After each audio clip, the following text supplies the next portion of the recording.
Thanks for watching Money on Main Street. For our CEO sit-down today, we're happy to welcome Henry Montag. He's a licensed financial expert whose advice has been quoted in the Wall Street Journal and Investors Business Daily, among other business publications.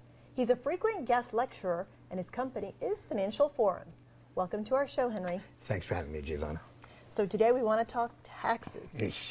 Since tax day is approaching, this can either be a good thing or a bad thing, depending on whether you're going to have to pay or whether you're going to get a refund. Any last-minute tips?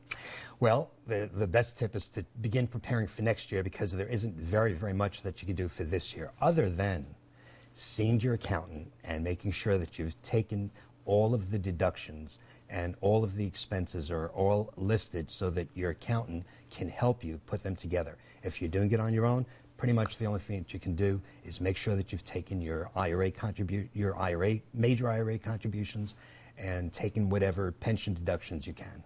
Now, how do you know if you have a good accountant who's going to know about all of those deductions that you really could take? Well, again, an accountant might not want to hear this, but there are an awful lot of accountants, and if you had a broken leg and you needed surgery, you might consider getting a second opinion. Sometimes the idea of getting a second opinion from another professional is a very good idea. Can you do that, though, at this late juncture? Well, yeah, yes, you can. It's never too late to get a second opinion. All you have to do is set up an appointment, whether it be with one of the small businesses or whether it be with one of the national chains. But I think any accountant would be more than happy to welcome a new client.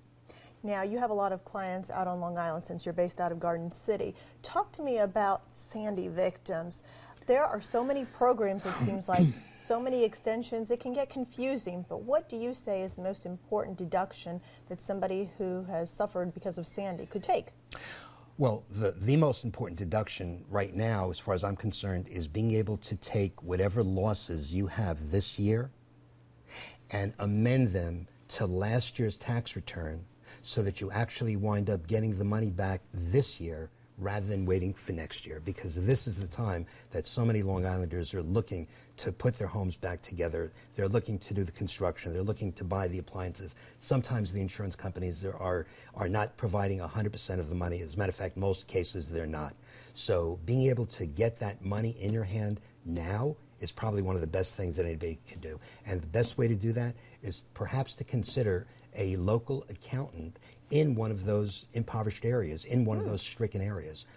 It's only for areas that were declared federal disaster areas, but in Long Island, unfortunately, we have an awful lot of those. Now, for small business owners, we have a lot of small business owners who watch our program. What is your advice to them? Again, try to have that conversation with a professional. Don't try to do it on your own. Be aware of the various programs. That program that we just discussed, they extended that. There's so many programs that are coming up on a daily basis. How do you find out about them? Best way to do it, as far as I'm concerned, is deal with a professional who's dealing with that on an ongoing basis. And probably somebody in Long Beach, probably somebody in one of the stricken areas would probably have an awful lot of information available, because he or she has faced that on an ongoing basis. And those are the individuals whose responsibility it is to wind up learning what those programs are. And it'd be nice to give them the business as well, since that area has suffered a lot. Locally, that would be a nice situation as well. But it comes back, and it may be very beneficial to yourself as well. Now, with all of your clients, what do you see as the single biggest mistake that small business owners make when preparing their items for tax time? Not being prepared, making charitable contributions along the way, and then not having them wind up into your file, looking for them. Last minute, oh my God, I'm not going to be able to find it, so you wind up walking away. Be organized during the year, see a professional, and just wind up... How do you get organized? Let's say, okay, we're going to do it right for next year's taxes. 1, 2, 3, what do I do? Envelopes, individual folders, label the envelopes, put your individual deductions, put your individual expenses, list what your income is.